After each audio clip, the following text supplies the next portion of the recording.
आपका स्वागत है। मैं हूं आपके साथ दीप्ति। आइए रुक करते हैं आज की खास खबरों के साथ। गृह मंत्री नरोत्तम मिश्रा ने कहा, वीडी शर्मा की मुलाकात पर कहा लॉकडाउन खुला है, सभी एक दूसरे से मिल रहे हैं, पता नहीं लोग तरह तरह के कयास क्यों लगा रहे हैं, महज मुलाकात थी और कुछ नहीं।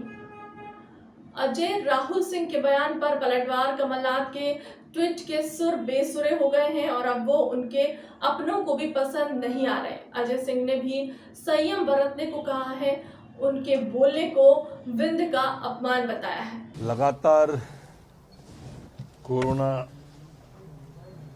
के क्षेत्र में सुधार हो रहा है और राहत भरी खबरें पूरे प्रदेश से आ रही हैं।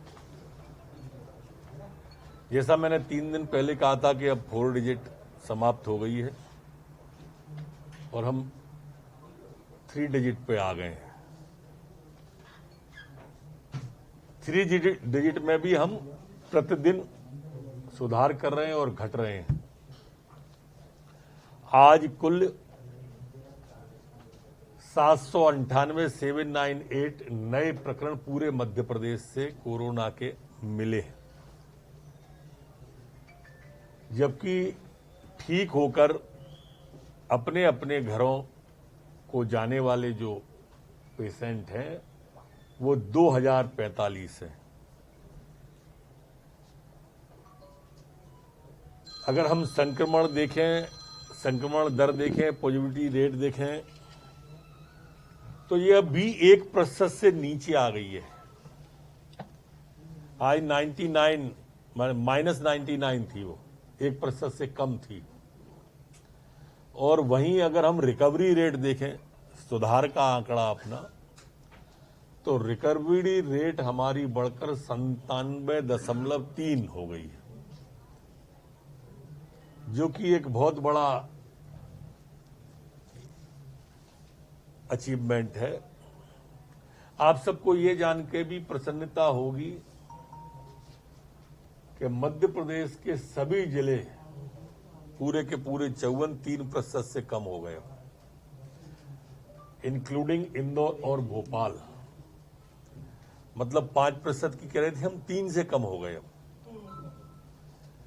छतरपुर, झाबुआ और अलीराजपुर, ये 3 जिले ऐसे हैं जहां कल 0%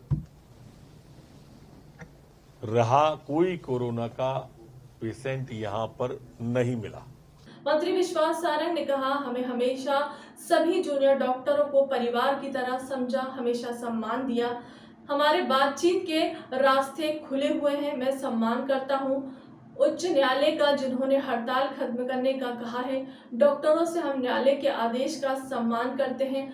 हठ धर्मिता से समस्या का हल नहीं होगा, हम बातचीत से हल निकालेंगे। देखिए, 2 बातें फिर है। हम तो किसी भी तरह कार्यवाही करने का हमारी मंशा नहीं थी और आपको मालूम है कि हमने उनकी हर बात मानी और मेरा जैसा, मैं तो स्वयं उनको छोटे भाई जैसा बुलाकर बातचीत की है। मैंने 5-5, 8-8 बार मैंने बातचीत की और अभी भी हम तो संवाद करते ही है। हमारी सरकार तो संवाद स्थापित करने वाली सरकार है। मैं तो हर समय संवाद स्थापित करता हूँ, हमारी सरकार हर समय संवाद स्थापित करती है, तो हमारी तो बातचीत हम के द्वारा हम हर समय खोल के रखते हैं।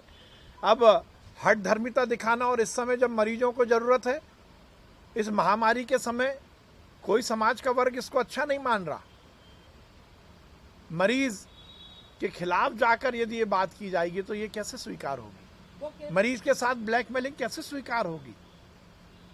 हम तो हर तरह की बातें मानने को तैयार है, पर कर्तव्य के लिए भी तो हम बात करें।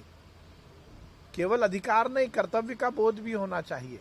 और इसीलिए सम्मानीय हाईकोर्ट ने जो कहा, सम्मानीय हाईकोर्ट ने कहा, आज पेपर के माध्यम से मुझे भी पता लगा, सम्मानीय हाईकोर्ट ने कहा कि शपथ और संकल्प का परिपालन करना चाहिए। मुझे लगता है सम्मानीय न्यायालय ने, हाईकोर्ट ने बोला है, चीफ जस्टिस साहब ने बोला है, यदि उनके आदेश का पालन हमने नहीं किया तो ये ठीक नहीं रहेगा। और इस समय पर मरीजों के साथ बिल्कुल भी ब्लैकमेलिंग नहीं होनी चाहिए और मरीजों के हित में जो होगा वो हम करने को तैयार हैं। मरीजों के हित के लिए मैं सब कुछ करने को तैयार हूँ। कांग्रेस मीडिया विभाग के अध्यक्ष भूपेंद्र गुप्ता ने कहा, जूड़ा के मामले में सरकार का रवैया अड़ियल है, जिन मांगों को मानने से सरकार कई बार वादे कर चुकी है। जूडा के साथ बातचीत के द्वारा समाधान निकालने की बजाय सरकार डेडलॉक में पहुंच गई है। ये बहुत ही दुर्भाग्यपूर्ण है।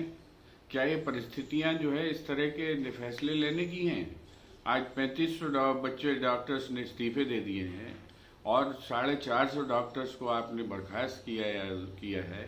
ये बहुत ही दुर्भाग्यपूर्ण है और सरकार को इसमें तत्काल जिन मांगों की सरकार खुद ही कहती आई है कि हम पूरी मांगे मानेंगे, उन मांगों को मानने में क्या दिक्कत है?